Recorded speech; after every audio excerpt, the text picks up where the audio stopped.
പ്രിയപ്പെട്ട സഹോദരി സഹോദരന്മാരെ, ഞങ്ങൾ നിങ്ങൾക്കായി ഒരു സദ്വാർത്തയുമായിട്ടാണ് വന്നിട്ടുള്ളത്.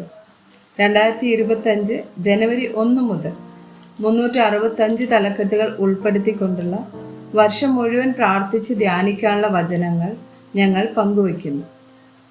എല്ലാ ദിവസവും ഞങ്ങൾ ഒരു തലക്കെട്ടും അതുമായി ബന്ധപ്പെട്ട വചനങ്ങളും അയച്ചു തരുന്നതായിരിക്കും. വചനങ്ങൾ കേട്ട് ധ്യാനിച്ച് അനുഗ്രഹം പ്രാപിക്കാൻ ഞാൻ നിങ്ങളെ പ്രോത്സാഹിപ്പിക്കുകയാണ്. ദയവായി സബ്സ്ക്രൈബ് ചെയ്യുകയും നിങ്ങളുടെ കൂട്ടുകാരുമായി പങ്കുവയ്ക്കുകയും ചെയ്യുക. നന്ദി.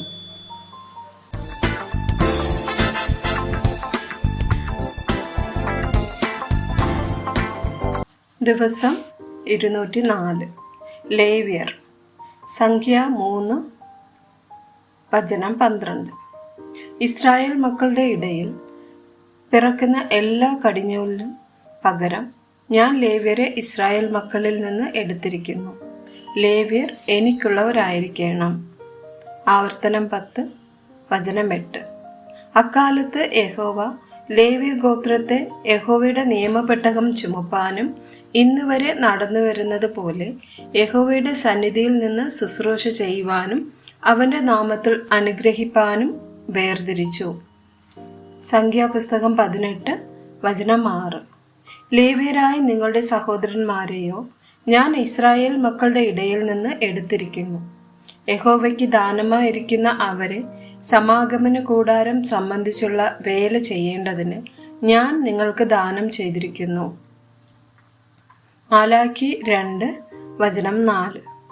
ലേവിയോടുള്ള എൻ്റെ നിയമം നിലനിൽപ്പാൻ തക്കവണ്ണം ഞാൻ ഈ ആജ്ഞ നിങ്ങളുടെ അടുക്കൽ അയച്ചിരിക്കുന്നു എന്ന് നിങ്ങൾ അറിയും എന്ന് സൈന്യങ്ങളുടെ യഹോവ അരുളി ചെയ്യുന്നു.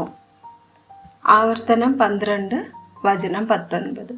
ഭൂമിയിൽ ഇരിക്കുന്നിടത്തോളം ലേവ്യനെ ഉപേക്ഷിക്കാതിരിപ്പാൻ സൂക്ഷിച്ചു കൊള്ളുക. ആവർത്തനം 14 വചനം 27. നിന്റെ പട്ടണങ്ങളിലുള്ള ലേവ്യനെ മറന്നു കളയരുത്. അവൻ നിന്നോടുകൂടെ ഓഹരിയും അവകാശവും ഇല്ലല്ലോ.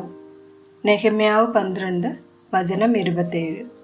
യെരുശലേമിന്റെ മതിൽ പ്രതിഷ്ഠിച്ച സമയം അവർ സ്തോത്രങ്ങളോടും സംഗീതത്തോടും കൂടെ കൈത്താളങ്ങളും വീണകളും കിന്നരങ്ങളും കൊണ്ട് സന്തോഷപൂർവ്വം പ്രതിഷ്ഠ ആചരിപ്പാൻ ലേവ്യരെ അവരുടെ സർവ്വവാസസ്ഥലങ്ങളിൽ നിന്നും യെരുശലേമിലേക്ക് അന്വേഷിച്ചു വരുത്തി.